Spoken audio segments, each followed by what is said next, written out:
तो हम पढ़ रहे हैं श्रीमद् भगवद गीता अध्याय 2 श्लोक संख्या 30। 22वें श्लोक तक हमारा हुआ है।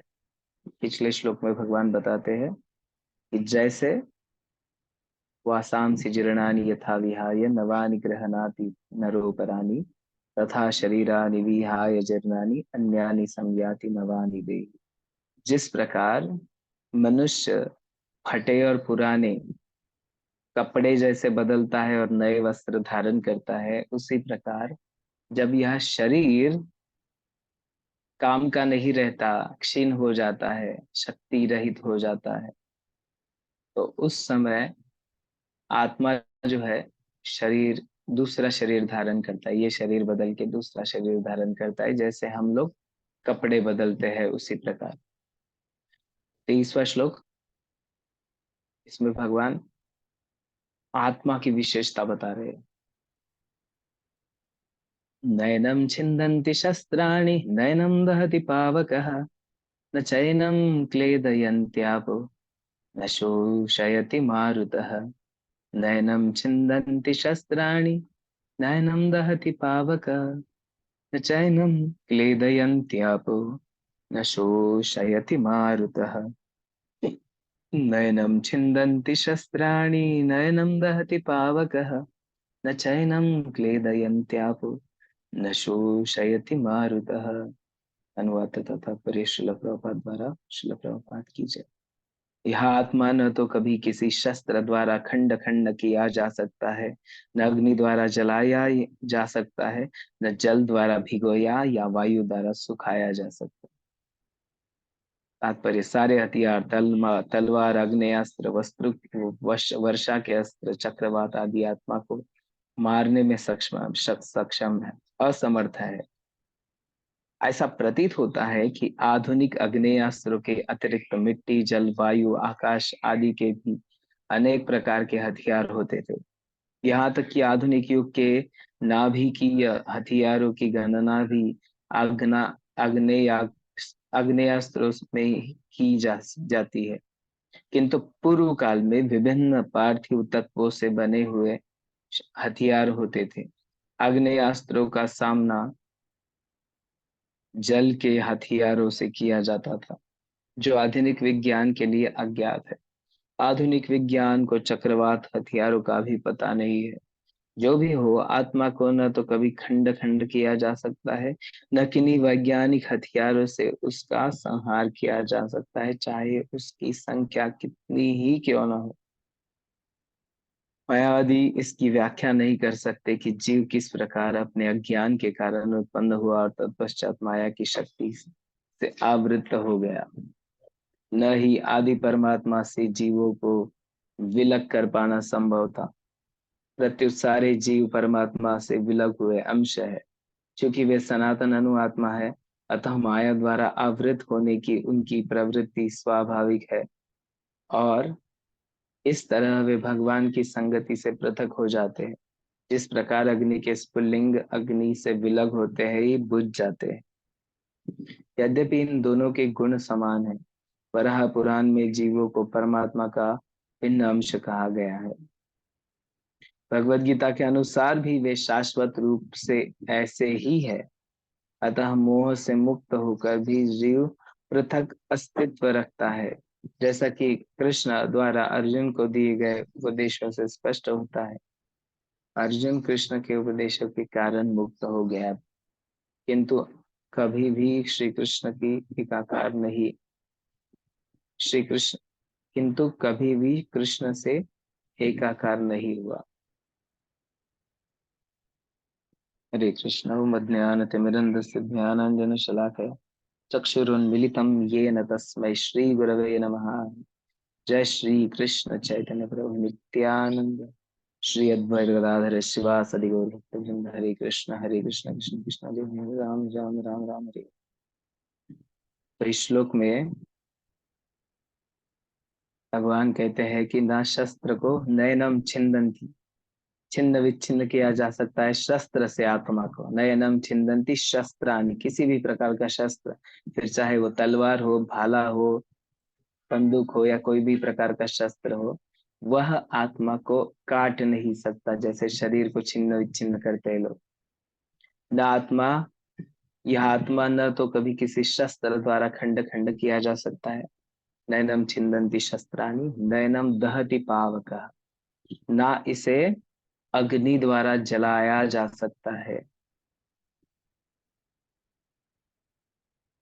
ना इसे अग्नि द्वारा जलाया जा सकता है, ना इसे आपः न चैनम क्लेद त्यापो न शोषयति मारुत। और दो कारण दिए हैं कि ना इसे जल के द्वारा भिगोया जा सकता है, और ना ही इसे वायु द्वारा सुखाया जा सकता है। तो यह वास्तविकता में आत्मा के सनातन होने का साइंस है। यहाँ पे भगवान बता रहे हैं कि आत्मा चाहे कुछ भी क्यों ना हो, वह, उसे मारा नहीं जा सकता, उसे जलाया नहीं जा सकता, उसे पानी में डुबाया नहीं जा सकता, ना ही उसे वायु के द्वारा उड़ाया या सुखाया जा सकता है। तो तात्पर्य में श्रील प्रभुपाद जी बताते हैं कि सारे हथियार, फिर तलवार हो, आग्नेयास्त्र, अणुबॉम्ब, वर्षा के अस्त्र जो पानी से उत्पन्न होते हैं, और चक्रवात आदि सभी आत्मा को मारने में असमर्थ है। ऐसा प्रतीत होता है कि आधुनिक आग्नेयास्त्रों के अतिरिक्त मिट्टी, जल, वायु, आकाश आदि के भी अनेक प्रकार के हथियार होते थे पुराने जमाने में। अभी तो हम देखते हैं only firearms are there. Firearms, arms मतलब अग्नेयास्त्र, अग्नेयास्त्र, अणुबॉम्ब वगैरह, ये सब अग्नेयास्त्र है। बंदूक एक अग्नेयास्त्र है। तो मैक्सिमम अभी जो हम देखते हैं सिर्फ अग्नेयास्त्र के अलग अलग प्रकार देखते हैं, लेकिन पुराने जमाने में क्या था, वो इन साइंटिस्ट लोगों से भी ज्यादा एडवांस थे। उनके पास मिट्टी से बने हथियार थे, जल से बने हथियार थे, वायु से बने हथियार थे, आकाश से बने हथियार थे। यहाँ तक कि आधुनिक युग के जो नाभिकीय हथियारों की गणना भी आग्नेयास्त्रों से की जाती है, लेकिन पूर्व काल में विभिन्न पार्थिव तत्वों से बने हथियार होते थे। आग्नेयास्त्र से किसकी तुलना की है? नाभिकीय हथियार मतलब एटम बॉम्ब, न्यूक्लियर बॉम्ब्स। तो न्यूक्लियर बॉम्ब्स आग्नेयास्त्रों में ही आता है। लेकिन पूर्व काल में विभिन्न पार्थिव तत्वों से बने हुए हथियार थे। विभिन्न पार्थिव तत्व मतलब पृथ्वी, जल, अग्नि, वायु, आकाश, इनका यूज करके अनेक शस्त्र बनाए हुए थे। तो आग्नेयास्त्र का सामना जल के हथियारों से किया जाता था। श्रील प्रभुपाद जी कहते हैं कि जब कोई आग्नेयास्त्र युद्ध में चलाए, तो उस आग्नेयास्त्र का सामना किससे होता था? जल अस्त्र से, जल के अस्त्र से उसका सामना होता था।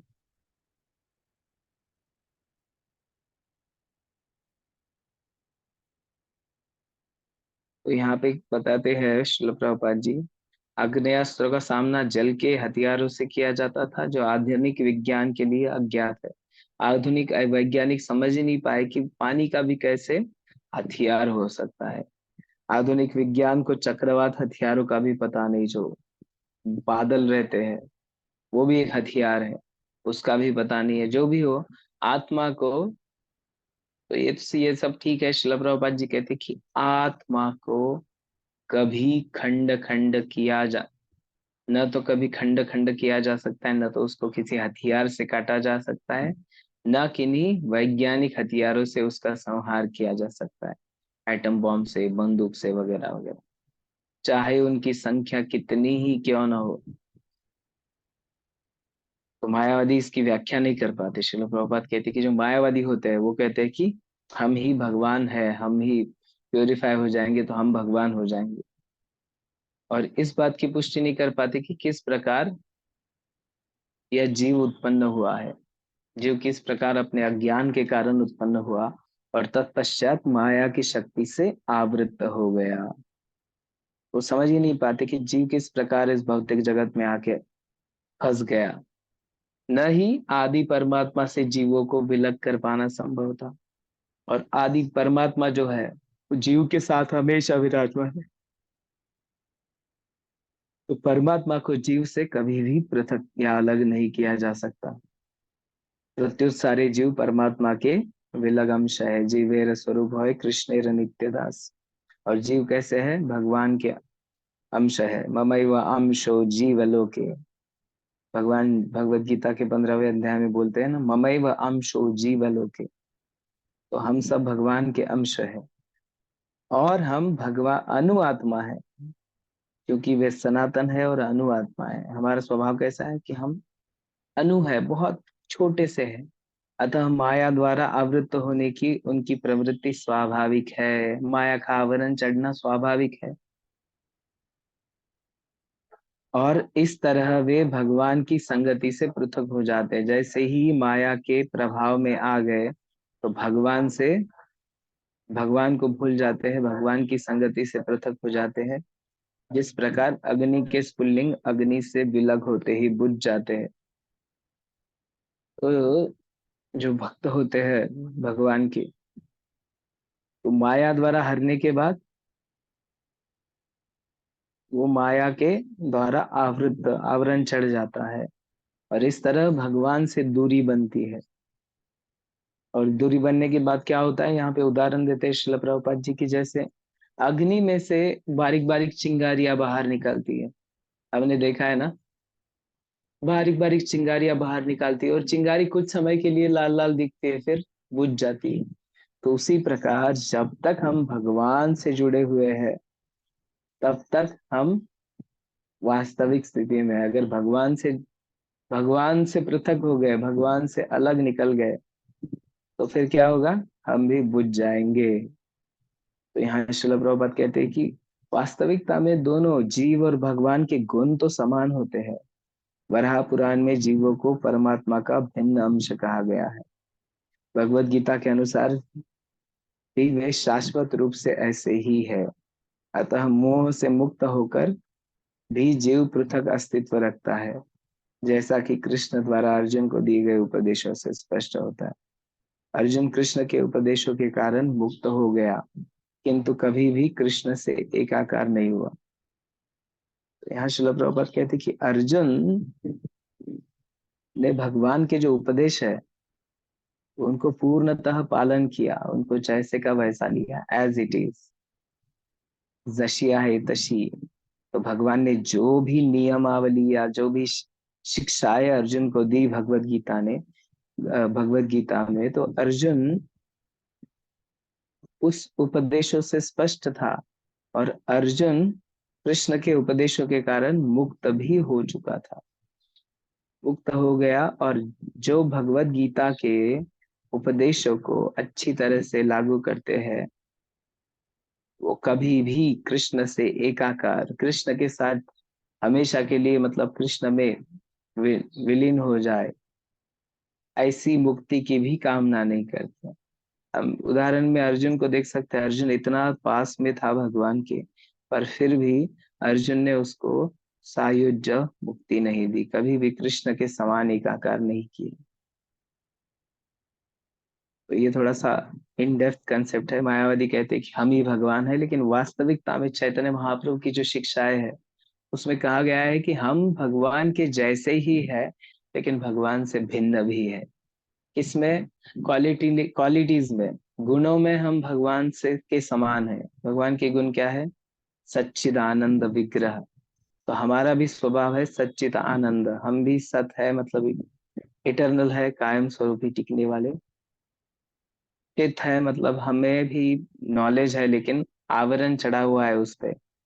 भगवान के बारे में हमें भी पूर्ण ज्ञान है, लेकिन आवरण चढ़ा है उस ज्ञान पे। और आनंद, आत्मा हमेशा आनंद में रहता है, जैसे भगवान आनंद में रहते हैं। लेकिन फर्क क्या है? तो ये गुणों में तो सेम है, फर्क किस में है? मात्रा में। जैसे भगवान विभु है, उदाहरण के लिए हम कह सकते हैं समुंदर का एक बूंद और समंदर। तो समंदर के एक बूंद वो भी खारा ही लगेगा, और पूरा समंदर का पानी भी खारा ही लगेगा। पर उस एक बूंद वो अलग है, और समुद्र अलग है। उसी प्रकार भगवान के हम अंश है, और इस जगत में अनेक अनेक जीवनों से यहाँ पे स्ट्रगल कर रहे हैं। तो वास्तविकता में अगर हमें शांति चाहिए तो वह भगवत भक्ति में ही है, क्योंकि हम हमारा वास्तविक स्वभाव जो है, नैसर्गिक स्वभाव, वो है सेवा करना। जीवेर स्वरूप है कृष्णेर नित्य दास। अगर कृष्ण का नित्य दास नहीं बनेंगे तो हम माया का नित्य दास बनेंगे और अलग अलग चीजों का नित्य दास बनेंगे। तो ये बहुत महत्वपूर्ण पॉइंट है। वास्तविकता में आत्मा आत्मा कभी भी मारा नहीं जा सकता, ना वो किसी शस्त्र से मारा जा सकता है, ना अग्नि से, ना वायु से, ना पानी से। ठीक है। हरे कृष्ण कृष्ण कृष्ण हरे हरे, हरे राम राम राम हरे हरे। किसी का कोई प्रश्न हो तो पूछ सकते हैं।